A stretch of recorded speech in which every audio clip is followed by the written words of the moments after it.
High weirs, good afternoon. Welcome to smart investor. Markets ఒక రకంగా consolidation దిశగా trade అవుతున్నాయని చెప్పుకోవాలి. కొద్దిగా వీక్ బయాస్ స్టిల్ మార్కెట్స్ లో కనిపిస్తుంది. ఎందుకంటే అంతర్జాతీయ మార్కెట్ల నుంచి మనకు ఒక రకంగా మిశ్రమమైన బలహీన సంకేతాలు వస్తున్న నేపథ్యంలో మన మార్కెట్స్ లో ఈ రోజు వీక్నెస్ కనిపిస్తుంది. 8650 దిగువన నిఫ్టీ ప్రస్తుతం ట్రేడ్ అవుతుంది. 22 పాయింట్ల నష్టంతో 8645 పాయింట్ల దగ్గర నిఫ్టీ ట్రేడ్ అవుతుంటే 106 పాయింట్ల నష్టంతో 28102 పాయింట్ల దగ్గర సెన్సెక్స్ ట్రేడ్ అవుతుంది. స్పెసిఫిక్ గా pharma, reality, health care, FMCG రంగ కౌంటర్స్ లో కొనుగోలు మద్దతు లభిస్తుంటే బ్యాంకింగ్ రంగ షేర్స్ బ్యాంక్ నిఫ్టీ కొద్దిగా వీక్ గా ట్రేడ్ అవుతుంది when compared with other industries.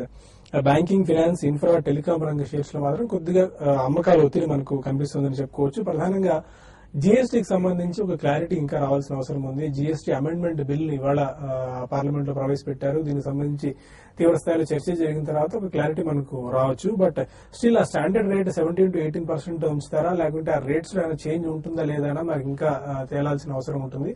ఒకవేళ మార్కెట్ ఆశించినట్టు ఇదే రేట్ కనుక 17 to 18% ఉన్నట్టయితే మార్కెట్స్ ఇంకాస్త చీర్ఫుల్ గా పైకి వెళ్లేందుకు ఆస్కారం ఎక్కువగా ఉంటుంది. అండ్ స్టేట్స్ కి సంబంధించిన క్లారిటీ కూడా ఒకటి రావాల్సిన అవసరం ఉంటుంది. అండ్ టాక్సెస్ కి సంబంధించి ఇవన్నీ ఒక స్పష్టత వచ్చిన తర్వాత జీఎస్టీ బిల్లు కనుక ఈ వారంలో పాస్ అయ్యే అవకాశాలు ఉంటే మార్కెట్ దీన్ని ఇంకా చాలా పాజిటివ్ గా తీసుకుంటుంది. ఇప్పటికే లాజిస్టిక్స్ కానీ స్పెసిఫిక్ గా దీని రిలేటెడ్ అయిన స్టాక్స్ అన్ని కూడా చాలా హీటప్ అయి ఉన్నాయి. ఇంకా స్పెసిఫిక్ స్టాక్స్ గురించి మనం మాట్లాడుకోవాల్సి వస్తే ఐషర్ మోటార్స్ ఇవాళ చాలా స్ట్రాంగ్ గా ఐషర్ మోటార్స్ పెరిగిందని చెప్పుకోవాలి. ఐషర్ మోటార్స్ టార్గెట్ ని సిటీ బ్యాంక్ 25,000కి పెంచింది. వాళ్ళ త్రైమాసిక ఫలితాలు కూడా అనుకున్న దానికంటే చాలా పటిష్ట స్థితిలో వచ్చాయి. అందువల్ల ఐషర్ మోటార్స్ చాలా స్ట్రాంగ్ గా ఇవాళ ట్రేడ్ అవుతుంది. మరి కొద్దిసేపట్లో ఐసిఐసిఐ బ్యాంక్ రిజల్ట్స్ కూడా రాబోతున్నాయి. అయితే నికర లాభంలో దాదాపు 15 నుంచి 20% వరకు క్షీణత ఉండొచ్చు అని చెప్పి స్ట్రీట్ ఎక్స్పెక్ట్ చేస్తుంది because of NPA problems. And ICICI bank కూడా ఈ cleaning up of balance sheet act చేపట్టింది కాబట్టి కాస్త ఐసిఐసిఐ బ్యాంక్ రిజల్ట్స్ కూడా నిరుత్సాహపరచవచ్చు అని చెప్పి స్ట్రీట్ భావిస్తుంది. దానివల్ల ఐసిఐసిఐ బ్యాంక్ లో ఇవాళ ఆల్మోస్ట్ 3% వరకు నష్టపోయింది. 263 దగ్గర ప్రస్తుతం ఐసిఐసిఐ బ్యాంక్ ట్రేడ్ అవుతుంది. ఎల్ఎన్టీ వంటి రిజల్ట్స్ కూడా ఉన్నాయి. మార్కెట్ చాలా కీన్ గా అబ్జర్వ్ చేస్తుంది రిజల్ట్స్ ఎలా రాబోతున్నాయని చెప్పి. ఇప్పటికే మోస్ట్ ఆఫ్ ది మేజర్ ఇంకా రావాల్సిన అవసరం ఉంటుంది, మేజర్ కంపెనీ రిజల్ట్స్ అన్ని. కాబట్టి ఇవన్నీ వచ్చిన తర్వాత మన డొమెస్టిక్ ఫ్యాక్టర్స్ ఆ తర్వాత మార్కెట్స్ ఒక డైరెక్షన్ తీసుకురావచ్చు. వర్షపాతాల విషయానికి వచ్చినట్టయితే ఐఎండీ కూడా స్టిల్ తన ఫోర్కాస్ట్ ను కొనసాగిస్తూనే వస్తుంది. అబోవ్ నార్మల్ రైన్ ఫాల్ ఈసారి నమోదు కావచ్చు అని చెప్పి అందుకు తగ్గట్టుగానే దేశవ్యాప్తంగా విస్తారంగా అన్ని ప్రాంతాలు కూడా వర్షాలు కురుస్తున్నాయి. ఇక ట్రెండ్ ఎలా ఉండొచ్చు, ఈ టైంలో ఇన్వెస్ట్మెంట్ ట్రేడర్స్ తీసుకోవాల్సిన అప్రోచ్ పై మనతో మాట్లాడేందుకు ఇద్దరు అనలిస్టులు సిద్ధంగా ఉన్నారు. ముగ్గురు అనలిస్టులు చెప్పుకోవాలంటే ఇవాళ పెద్ద ప్యానల్ కూడా ఉంది. గుడ్ ఆఫ్టర్నూన్ అలాఫీ సార్. కొద్దిగా కన్సల్టేషన్ దిశగా మార్కెట్స్ ట్రేడ్ అవుతున్నాయి. జీఎస్టీ బిల్ గురించి మార్కెట్ చాలా కాషియస్ గా చూస్తూ ఉంది. ఎలా ఎరప్ట్ అవ్వచ్చు? యా, బేసికలీ ఒకవేళ జీఎస్టీ బిల్ పాస్ అయినా కానీ that's not going to be a great positive matter అని ఫర్ ట్రేడర్స్ అని చెప్పొచ్చండి. అక్కడ తప్పకుండా ప్రాఫిట్స్ బుక్ చేస్తారు. ఎందుకంటే జీఎస్టీ ఒకవేళ పాస్ అయినా కానీ దాని ఇంప్లిమెంటేషన్, దాని ఇతర కంప్లీట్ మొడాలిటీస్ ఇవన్నీ వర్కౌట్ చేయాలి. It will take minimum 1 to 2 years time, between 1 and 2 years time. కాబట్టి గతంలో ఎవరైనా పొజిషన్స్ తీసుకుని ఉంటే తప్పకుండా జీఎస్టీ బిల్ ఒకవేళ పాస్ అయిందన్న వార్త వస్తే మాత్రం స్ట్రాంగ్ మార్కెట్ సెంటిమెంట్ ప్రివేల్ అయితే తప్పకుండా ఒకసారి అమ్మకాలు జరపాలండి ట్రేడర్స్ కి. This is not for investors. But చాలా మంది మన గతంలో కూడా అడుగుతూనే ఉన్నారు జీఎస్టీ బిల్ పాస్ అయితే ఏ సెక్టర్స్, ఏ కంపెనీస్ లాభపడతాయి అవి చెప్పండి అని చెప్పి. సో బేసికలీ ఒకవేళ అది వచ్చినా కానీ it's going to B not a strange complete game changer in the next few days అండి. అది మాత్రం కొద్దిగా కాషియస్ గా ఉండాలి. అదర్వైజ్ మార్కెట్ లో ప్రివైలింగ్ ట్రెండ్ మాత్రం చాలా స్ట్రాంగ్ గానే ఉంది. పాజిటివ్ ట్రెజెక్టరీలోనే మార్కెట్ వెళ్లే అవకాశం ఉంది విత్ మైనర్ కరెక్షన్స్ అని చెప్పొచ్చండి. Okay. And still mid cap space లో మాత్రం మంచి ఇంట్రెస్ట్ కొనసాగుతుంది. ఇండెక్స్ కాస్త నెగిటివ్ గా ఉన్నప్పటికీ కాస్త వీక్ గా ట్రేడ్ అవుతున్నప్పటికీ మిడ్ క్యాప్ ఇండెక్స్ మాత్రం ఆల్మోస్ట్ 1% గెయిన్స్ తో ట్రేడ్ అవుతుంది. ఇప్పటివరకు Ajanta pharma 3%, Amar Raja batteries 3%, Bajaj finserv 3%, Bharat financial inclusion ఒక 3%, బాటా ఇండియా ఆల్మోస్ట్ ఈ ప్యాక్ లో ఉన్న ఇవన్నీ కూడా బాగా స్ట్రాంగ్, అంటే ఆల్మోస్ట్ 1.5 నుంచి 3% గెయిన్స్ తో చాలా స్ట్రాంగ్ గా ట్రేడ్ అవుతూ వస్తున్నాయి. ఇంకా టెక్నికల్స్ ఏం సూచిస్తున్నాయి? ఇప్పటివరకు 8650 బిలోనే ట్రేడ్ అవుతూ వస్తుంది. ఒకవేళ 8600 కనుక కింద ఇవాళ క్లోజ్ అయినా, ఆ 8650 ఆ స్థాయి నిలబెట్టుకోలేకపోయినా కొద్దిగా ఏమైనా షార్ట్ టర్మ్ లో వీక్నెస్ ఏమైనా కనిపిస్తుందా? ఓవరాల్ గా మార్కెట్ చూస్తే చాలా స్ట్రాంగ్ మూడ్ లో ఉన్నట్టు కనిపిస్తోంది. టెక్నికల్ గా లాస్ట్ ఒక 1 వీక్ గా 8650 దగ్గర కన్సాలిడేషన్ అయినప్పటికీ అది బ్రేక్అవుట్ అవ్వలేకపోయినప్పటికీ మార్కెట్ చూస్తే కనుక ట్రెండ్ బాగా బులిష్ గానే ఉంది. ఎందుకంటే కరెక్షన్ వచ్చిన తర్వాత నిఫ్టీ చూస్తే కనుక 8600 సపోర్ట్ పైన నిలబడుతోంది. సో అప్ ట్రెండ్ లో కనుక కరెక్షన్ తర్వాత సపోర్ట్ దగ్గర నిలబడిందంటే కనుక ట్రెండ్ పాజిటివ్ అని అర్థం చేసుకోవాలి. అలాగే లాస్ట్ 1 వీక్ 10 డేస్ గా చూస్తే కనుక ఫైనాన్షియల్ ఇన్స్టిట్యూషన్స్ అన్ని కూడా స్ట్రాంగ్ బయింగ్ ఉంది. ముఖ్యంగా ఎఫ్ఐస్ బాగా బయింగ్ లో ఉన్నారు. అలాగే డొమెస్టిక్ ఇన్స్టిట్యూషన్స్ మటుకు కొంచెం సెల్లింగ్ ప్రెషర్, కొంచెం సెల్లింగ్ చేస్తున్నారు. అలాగే ఫ్యూచర్స్ లో చూస్తే కనుక ఎఫ్ఐస్ కొంచెం స్టాక్ ఫ్యూచర్స్ లో అమ్మకాలు జరుగుతున్నారు. ఇండెక్స్ ఫ్యూచర్స్ లో కూడా కొంచెం బయింగ్ చేస్తున్నారు. సో అందువల్ల మార్కెట్ కొంచెం నిలబడుతోంది. టెక్నికల్ గా చూస్తే కనుక వీక్లీ చార్ట్ లో మార్కెట్ ఇంకా కొంచెం ఓవర్ బాట్ లోనే ఉంది కాబట్టి కొంచెం కాన్షియస్ గా ఉంటే మంచిది. ఫ్రెష్ బయింగ్ చేయాలనుకున్న వాళ్ళు అంటే షార్ట్ టర్మ్ లో స్పెక్యులేటివ్ ఫ్యూచర్స్ లో తీసుకోవాలనుకున్న వాళ్ళు కొంచెం వెయిట్ చేయడం మంచిది. ఒక చిన్న డిప్ వచ్చిన తర్వాత తీసుకోవచ్చు.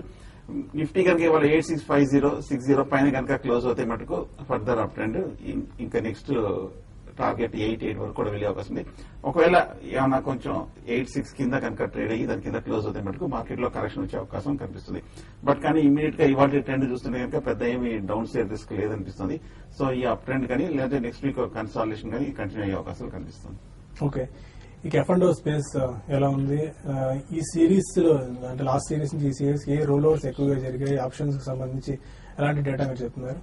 ఇప్పుడు రోల్ ఓవర్స్ పరంగా చెప్పాలంటే మనకి కొంచెం పెద్దగా రోల్ ఓవర్స్ జరిగింది అని చెప్పలేమండి. ఎందుకంటే మార్కెట్స్ కొంచెం కాషియస్ ఈ లెవెల్స్ లో కాషియస్ గా మనకి రోల్ ఓవర్స్ చూసాము. అయితే కొన్ని సెక్టార్ లో కొంచెం లైక్ ఫెర్టిలైజర్స్ ఒకటి, ఇన్ఫ్రా ఒకటి బాగా రోల్ ఓవర్స్ జరిగాయి. అయితే ఈవెన్ ఫార్మా కూడా బాగా రోల్ ఓవర్స్ జరిగాయి. అయితే టెక్నాలజీ ఒకటి, తర్వాత మనకి రియాలిటీ కౌంటర్స్ లో తక్కువ రోల్ ఓవర్స్ జరిగాయి. బట్ ఏదైనా కూడా ఈవెన్ బ్యాంక్స్ లో కూడా కొంచెం తక్కువగా రోల్ ఓవర్స్ జరిగాయి. ఏదేమైనప్పుడు కూడా రిజల్ట్ ఉన్నాయి కాబట్టి మార్కెట్స్ వచ్చే కొద్ది రోజుల్లో కూడా ఇదే విధమైన ట్రెండ్ అనేది ఉంటుంది. అయితే ఇప్పుడు ఈ రోజు ముఖ్యంగా మనకి చూస్తే మార్కెట్స్ అనేది డే అంతా కూడా కొంచెం మైనస్ లో ఉండి అక్కడే ట్రేడ్ అవుతున్నాయి. అయితే రెండు ప్రధాన కంపెనీలు లైక్ ఐసిఐసిఐ బ్యాంక్ ఒకటి, ఎల్ఎన్టీ ఒకటి రిజల్ట్ ఈ రోజు అనౌన్స్ చేస్తాయి. ఆ రిజల్ట్ బట్టి నెక్స్ట్ మూవ్ అనేది మార్కెట్ లో ఉంటుంది. ప్రస్తుతం అయితే ఈ లెవెల్లో కొంచెం మార్కెట్ కి కొంచెం హైయర్ లెవెల్స్ కి వచ్చినప్పుడు అలా ప్రాఫిట్ బుకింగ్ కనపడుతుంది. కాబట్టి కొంచెం ఈ లెవెల్స్ లో ప్రాఫిట్ బుక్ చేసుకుని ఒక చిన్న కరెక్షన్స్ లో మళ్ళీ రీఎంటర్ కమ్మంటారు. మరి ముఖ్యంగా ఫ్యూచర్స్ లో ఉన్న వాళ్ళని ఓవరాల్ గా ఇన్వెస్ట్మెంట్ కోసం, తర్వాత లాంగ్ టర్మ్ కోసం వాళ్ళు మాత్రం డెఫినెట్ గా ఈ మార్కెట్స్ ఇంకా ఇక్కడ నుంచి మార్కెట్స్ లో ఒక పెద్ద అప్ట్రెండ్ లేకపోయినా స్టాక్ స్పెసిఫిక్ యాక్షన్ కొనసాగొచ్చు. కాబట్టి అటువంటి స్టాక్స్ లో మంచి స్టాక్స్ లో ఉన్న వాళ్ళు ఇంకా లాంగ్ పొజిషన్స్ ని హోల్డ్ చేయమంటాను. ప్రస్తుతం అయితే ఈ రోజు బ్యాంక్ నిఫ్టీ ఒకటి బాగా వీక్ ఉంది. ప్రతి ర్యాలీలో కూడా బ్యాంక్ నిఫ్టీని హైయర్ లెవెల్స్ లో సెల్ చేసి 19,200 దగ్గర స్టాప్ లాస్ పెట్టుకోమంటాను. 18,800 లెవెల్స్ నెక్స్ట్ 1 or 2 డేస్ లో బ్యాంక్ నిఫ్టీ టెస్ట్ చేసే అవకాశం కనపడుతుంది.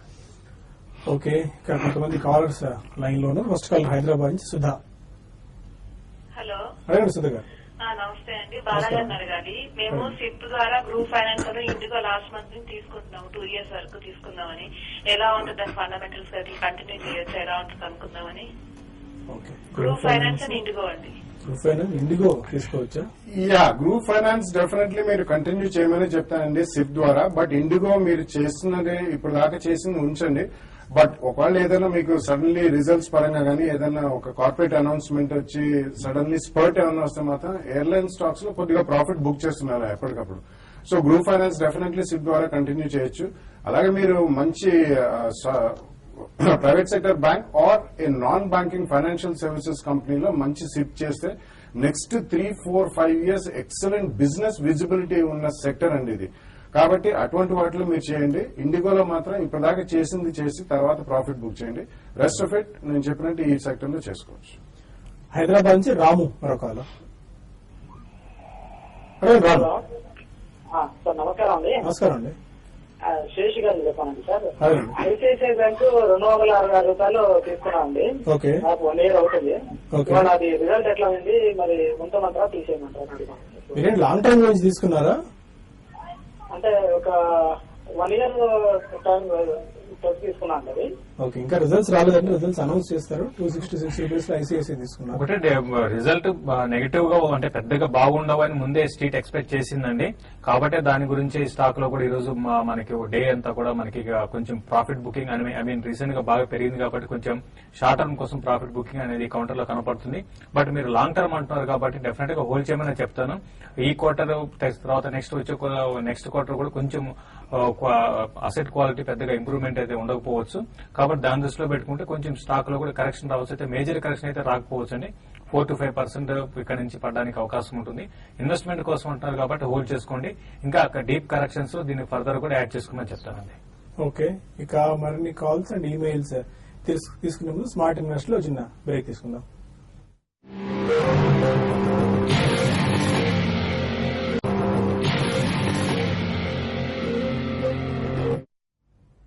Welcome back to smart investor. Chittoor నుంచి రమేష్ మరో కాల్ ఉన్నారు. అడగండి రమేష్. ఇది శేషు గారు చెప్పండి. జెట్ ఎయిర్వేస్ తీసుకున్నానండి, 600 కాల్ ఆప్షన్. తర్వాత సన్ఫార్మా 860 కాల్ ఆప్షన్ తీసుకున్నాను ఈ రోజే. ఓకే, అంటే ఎగ్జిక్యూటివ్ అని జెట్ ఎయిర్వేస్ 600 కాల్ 660 అనుకుంటా. Jet Airways 600 call. ఓకే అండి, 600 కాల్ అంటే ఆల్రెడీ ఇన్ ద మనీలో ఉన్నారండి మీరు. ఏవియేషన్ స్టాక్స్ మనం అంటే లాస్ట్ ఒక ఫ్యూ డేస్ గా బాగా అప్ ట్రెండ్ కి వచ్చాయి. దీనికి ప్రధాన కారణం చెప్పాలంటే క్రూడ్ ఆయిల్ ఇంటర్నేషనల్ మార్కెట్ లో $51, 52 నుంచి 42 దాకా వచ్చి 42 కూడా బ్రేక్ అయింది. అదొక పాజిటివ్ అంశం అని చెప్పొచ్చు. ఏదైనా కూడా 620 దగ్గర బాగా రెసిస్టెన్స్ ఫేస్ చేసే అవకాశం ఉందండి. 620 కానీ క్రాస్ కాలేదు అంటే మాత్రం మీరు బెటర్ ఏంటంటే మీరు ప్రాఫిట్ బుక్ చేసుకోమని చెప్తాను. ఒకవేళ 620 కానీ క్రాస్ అయిందంటే 660, 640 దాకా మనకి పెరగడానికి అవకాశం ఉంది. కాబట్టి ప్రస్తుతం అయితే హోల్డ్ చేయమంటాను. ఇంకోటి సన్ ఫార్మా కూడా రెండు కూడా ఏంటంటే ఇప్పుడు లాస్ట్ ఫ్యూ డేస్ లోనే అప్ ట్రెండ్ కి వచ్చిన స్టాక్స్ అండి. ఇది కూడా రిజల్ట్ అనౌన్స్ చేయలేదు. అయితే ఇప్పుడు వచ్చిన మనకి కంపెనీస్ అంటే ఫార్మా కంపెనీస్ లో పెద్దగా స్ట్రాంగ్ రిజల్ట్ అనేది ఒక అలమిక్ తప్ప మిగతా అన్ని కూడా మామూలు రిజల్ట్ అనౌన్స్ చేశాయి. కాబట్టి రిజల్ట్ ముందు కొంచెం ఈ స్టాక్ 860 దాకా రావచ్చు. ప్రస్తుతం అయితే హోల్డ్ చేయండి. దీనికి 825 దగ్గర స్టాప్ లాస్ పెట్టుకోమని చెప్తాను. హైదరాబాద్ నుంచి హరి మరో కాల్. హలో. అడగండి Hari. Hello. Yes sir, good afternoon. అడగండి sir. Good afternoon sir. Sir ఇది last 3 year chemicals and fertilisers limited buy చేశానండి. 52.30 లో బై చేశాను. అది ఫండమెంటల్ గా టెక్నికల్ గా ఎలా ఉందో ఒకసారి శేషు గారిని చెప్పండి సార్. Okay, 5230 RCF. ఆర్సీఎఫ్ ఉన్న వాటిలో అంటే ఫెర్టిలైజర్స్ స్టాక్స్ లో ఆర్సీఎఫ్ ఓకేనండి. అంటే ఫండమెంటల్స్ గొప్పగా ఉన్నాయంటే చెప్పలేము. ఇంకా చెప్పాలంటే ఇది వీక్ ఉన్న కౌంటర్ అండి. మీకు ఫండమెంటల్స్ బాగున్న కౌంటర్స్ అంటే దీపక్ ఫెర్టిలైజర్స్ ఒకటి, GNFC ఒకటి, దీన్ని మీరు సెలెక్ట్ చేసుకోమంటాను. ఈవెన్ టెక్నికల్ పరంగా కూడా ఆర్సీఎఫ్ అనేది మధ్యలో న్యూస్ వచ్చినప్పుడు ఒక ఫ్యూ మంత్స్ బాగా పెరిగింది. అంతకుమించి స్టాక్ లో అప్ అండ్ లేదండి. కాబట్టి దీనికన్నా మీరు GNFC ని బై చేసుకోమని సజెస్ట్ చేస్తాను. ఈవెన్ దీపక్ ఫెర్టిలైజర్స్ కూడా తీసుకోవచ్చు.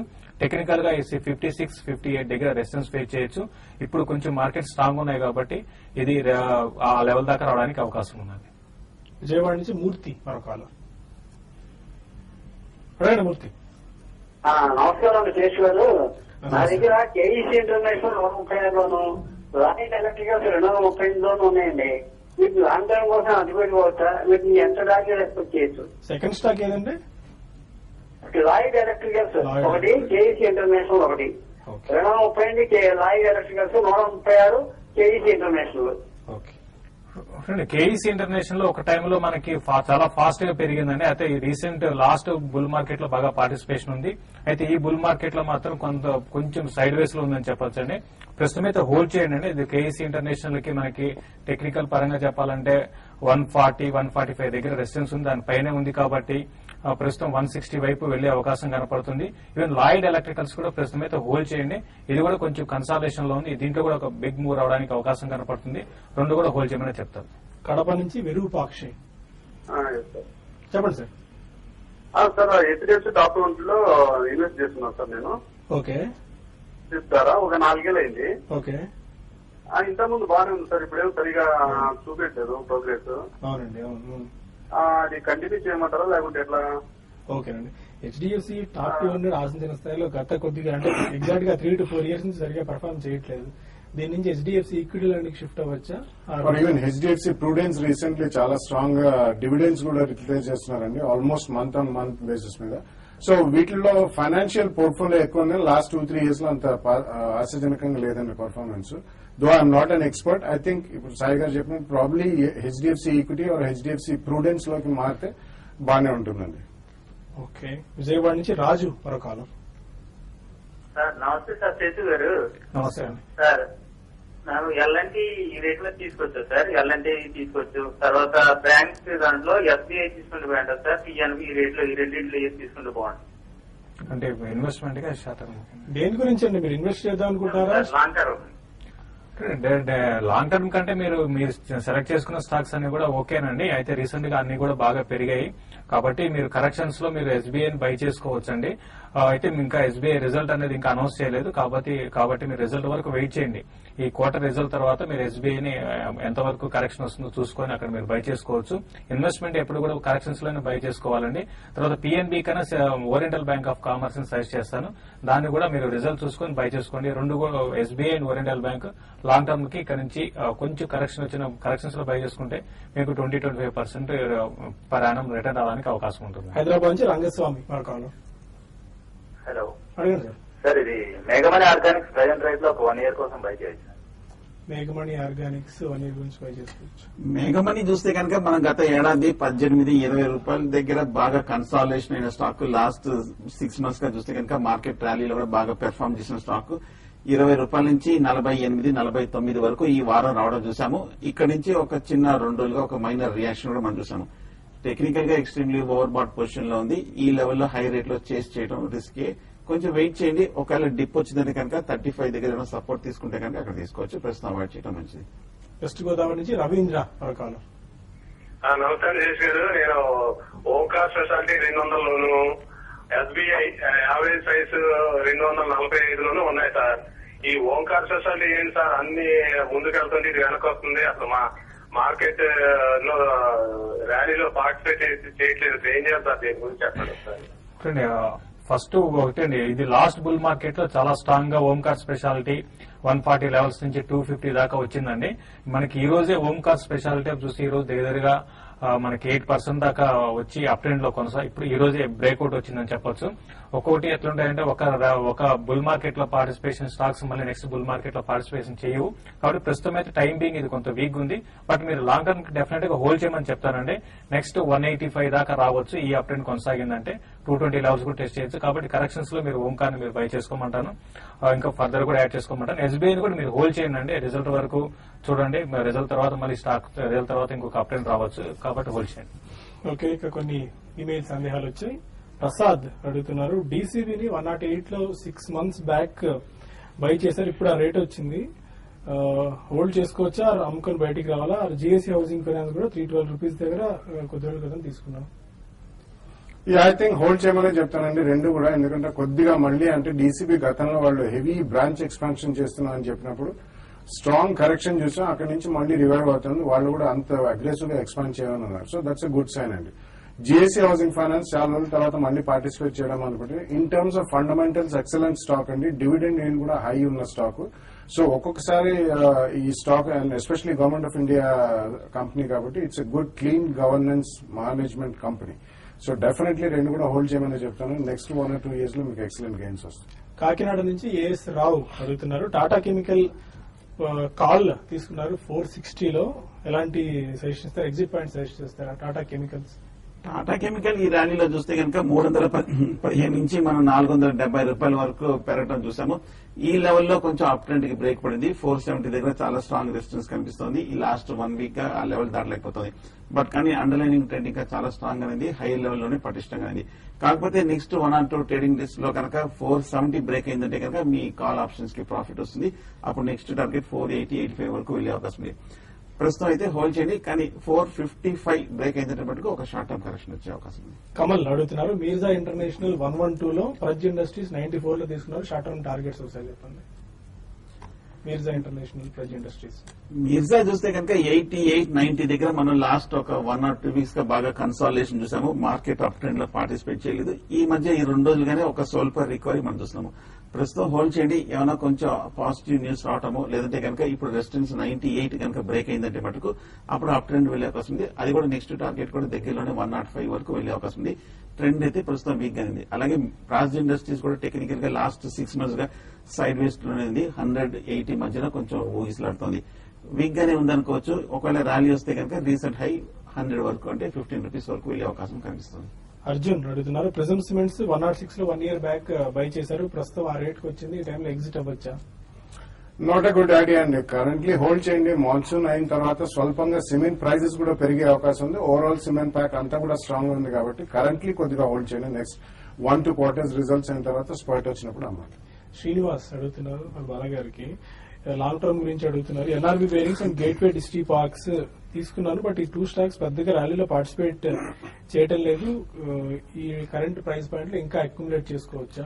నాట్ ఎ గుడ్ ఐడియా అండి. NRB it's turn around story. Gateway డిస్ట్రీ parks logistics space లో ఉన్నా కానీ కొద్దిగా పెద్ద ఈక్విటీ ఉన్న కంపెనీ అండి. Management is a good management, but I think all cargo ఇటువంటి కంపెనీస్ లోకి మీరు షిఫ్ట్ అయితే స్ట్రాంగర్ గెయిన్స్ వచ్చే అవకాశం కనిపిస్తుంది. ఓకే, స్టిల్ మార్కెట్స్ అదే నెగిటివ్ ఫ్లాటిష్ జోన్ లో ట్రేడ్ అవుతున్నాయని చెప్పుకోవాలి. 100 పాయింట్ల నష్టంతో 28,107 పాయింట్ల దగ్గర సెన్సెక్స్ ప్రస్తుతం ట్రేడ్ అవుతూ వస్తుంది. Any closing trading remarks? Closing కూడా ఇదే విధమైన క్లోజింగ్ ఉంటుందండి. నాకు తెలిసి ఐసిఐసిఐ బ్యాంకు అంటే మార్కెట్ అవర్స్ లో వస్తాయో లేదో నాకు ఎగ్జాక్ట్ తెలియదండి. బట్ ఏదైనా కూడా ఒక ఐసిఐసిఐ బ్యాంక్ రిజల్ట్ తర్వాతే మార్కెట్ డైరెక్షన్ తీసుకుంటుంది. ఈ లోపల ఇంతకు ముందు అన్నట్టు బ్యాంక్స్ కొంత వీక్ గానే వాటిని సెల్ చేయమంటాను. నేను ఎస్ బ్యాంక్ ని కూడా హైయర్ లెవెల్స్ లో సెల్ చేయమంటాను. 1204 దాకా 1205 దాకా ఇంటర్డేలో రావడానికి అవకాశం ఉందండి. Fine, thank you very much Rafi sir. ఇది ఇవాల్టి స్మార్ట్ ఇన్వెస్టర్. మళ్ళీ బిజినెస్ బ్రేక్ఫాస్ట్ లో కలుద్దాం. Monday stay with us.